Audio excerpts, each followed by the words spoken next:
Hi ನಮಸ್ತೆ friends. Chilli chicken ಹೇಗೆ ಮಾಡೋದು ಅಂತ ನೋಡ್ಕೊಳ್ಳೋಣ ಬನ್ನಿ. ನೋಡಿ ಯಾವ ರೀತಿ ಬಂದಿದೆ ಅಂತ. ಸಕ್ಕತ್ತಾಗಿ ಕಾಣ್ತಾ ಇದೆ. ಟೇಸ್ಟ್ ಅಂತೂ ಸೂಪರಾಗಿದೆ. ಏನೇನು ಬೇಕು ಅಂತ ನೋಡ್ಕೊಳ್ಳೋಣ ಬನ್ನಿ.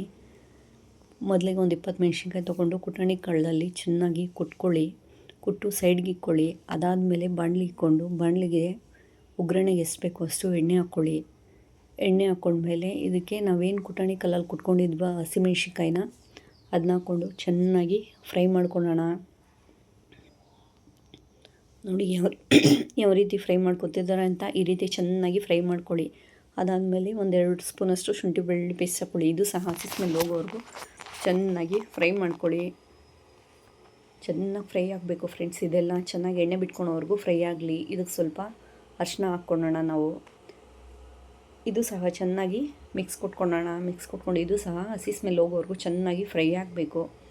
ಇದೆಲ್ಲ ಫ್ರೈ ಆಗಿ ಸ್ವಲ್ಪ ಎಣ್ಣೆ ಬಿಟ್ಕೊಳೋವರೆಗೂ ನಾವು ನೀಟಾಗಿ ಫ್ರೈ ಮಾಡ್ಕೋಬೇಕು. ಇದನ್ನೆಲ್ಲ ನೋಡಿ ಚೆನ್ನಾಗಿ ಫ್ರೈ ಆಗಿದೆ. ಈಗ ನಾವು ಏನು ಚಿಕನ್ ತಂದಿದ್ವೋ ಅದನ್ನ ವಾಶ್ ಮಾಡ್ಕೊಂಡು ಹಾಕ್ಕೊಳ್ತಾ ಇದ್ದೀನಿ. ಇದಕ್ಕೆ ಎಷ್ಟು ಬೇಕೋ ಅಷ್ಟು ಚಿಕನ್ಗೆ ನೋಡಿಕೊಂಡು ಸಾಲ್ಟ್ ಹಾಕ್ಕೊಳ್ಳಿ. ಇದನ್ನೆಲ್ಲ ಚೆನ್ನಾಗಿ ಮಸಾಲೆ ಹಿಡಿಯೋವರೆಗೂ ಮಿಕ್ಸ್ ಕೊಟ್ಕೊಳ್ಳೋಣ. ಚಿಕನ್ಗೆ ಶುಂಠಿ ಬೆಳ್ಳುಳ್ಳಿ ಪೇಸ್ಟು ಹಸಿಮೆಣ್ಸಿನ್ಕಾಯಿ ಖಾರ ಚೆನ್ನಾಗಿ ಹಿಡಿಯೋವರೆಗೂ ಚೆನ್ನಾಗಿ ಮಿಕ್ಸ್ ಮಾಡಿ. ನೋಡಿ ಯಾವ ರೀತಿ ಕಾಣ್ತಿದೆ ಅಂತ. ಈ ರೀತಿ ಚೆನ್ನಾಗಿ ಮಿಕ್ಸ್ ಮಾಡಿಬಿಟ್ಟು ಈ ರೀತಿ ನೀಟಾಗಿ ಸೆಟ್ ಮಾಡ್ಕೊಳ್ಳಿ ಪಾತ್ರೆಯಲ್ಲಿ. ಇದಕ್ಕೆ ಚಿಕನ್ಗೆ ಒಂದು 3/4% ಅಷ್ಟು ನೀರು ಹಾಕ್ಕೊಳ್ಳಿ. ಚಿಕನ್ ಮುಳುಗೋವರೆಗೂ ನೀರೇನು ಬೇಡ. ಚಿಕನ್ 3/4 ಭಾಗದಷ್ಟು ನೀರು ಹಾಕ್ಕೊಳ್ಳಿ.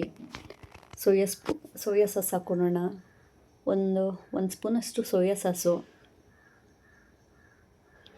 ಚಿಲ್ಲಿ ಚಿಕನ್ಗೆ ಮೇಯ್ನ್ ಚಿಲ್ಲಿ ಸಾಸ್ ಹಾಕ್ಕೋತಾ ಇದ್ದೀವಿ. 1 ಸ್ಪೂನಷ್ಟು 1.5 ಸ್ಪೂನಷ್ಟು ಇದನ್ನೆಲ್ಲ ಹಾಕ್ಕೊಂಡು ಸೋಯಾ ಸಾಸು ಚಿಲ್ಲಿ ಸಾಸು ಹಾಕ್ಕೊಂಡು ಚೆನ್ನಾಗಿ ಒಂದು ಮಿಕ್ಸ್ ಕೊಟ್ಕೊಂಡು ಚಿಕನ್ ಬೇಯೋವರೆಗೂ ಒಂದು ಪ್ಲೇಟ್ ಮುಚ್ಚೋಣ. ನೋಡಿ ಸಕ್ಕತ್ತಾಗಿ ಬೇಯ್ತಾ ಇದೆ ಚಿಕನ್ನು. ಯಾವ ರೀತಿ ಬೆಂದಿದೆ ಅಂತ ನೋಡಿ. ಚೆನ್ನಾಗಿ ಒಂದು ಮಿಕ್ಸ್ ಕೊಟ್ಕೊಳ್ಳೋಣ. ಇನ್ನೂ ಏನಾದರೂ ಬೇಯಬೇಕಾ ಏನು ಎತ್ತ ಅಂತ ನೋಡೋಕ್ಕೆ. ಸಕ್ಕತ್ತಾಗಿ ಬೆಂದಿದೆ. ಇದಕ್ಕೆ ಮೇಯ್ನ್ ಇಂಗ್ರೀಡಿಯೆಂಟ್ಸ್ ಬಂದು ಕಾರ್ನ್ಫ್ಲೋರು 1-2 ಸ್ಪೂನಷ್ಟು ಕಾರ್ನ್ಫ್ಲೋರ್ ಹಾಕ್ಕೊಂಡು ಚೆನ್ನಾಗಿ ಮಿಕ್ಸ್ ಕೊಟ್ಕೊಂಡು ಹಾಕ್ಕೊಂಡ್ರೆ ಒಳ್ಳೆ ಟೆಕ್ಸ್ಚರ್ ಬರುತ್ತೆ. ಗ್ರೇವಿ ಆಗುತ್ತೆ. ತಿಕ್ನೆಸ್ಸು ಎಲ್ಲನೂ ನಾವೇನು ಕಾರ್ನ್ಫ್ಲವರ್ ಹಾಕ್ತೀವೋ ಅದರಿಂದನೇ ಬರೋದು. ಲಾಸ್ಟಲ್ಲಿ ಕಟ್ ಮಾಡ್ಕೊಂಡಿರೋ ಕೊತ್ತಂಬರಿ ಆ್ಯಡ್ ಮಾಡಿಕೊಂಡು ಚೆನ್ನಾಗಿ ಮಿಕ್ಸ್ ಮಾಡ್ಕೊಳ್ಳೋಣ. ಇನ್ನೊಂದು ಸ್ವಲ್ಪ ಹೊತ್ತು ಕುದಿಯೋಕ್ಕೆ ಬಿಡೋಣ. ಸಬ್ಸ್ಕ್ರೈಬ್ ಮಾಡ್ಕೊಳ್ಳಿ.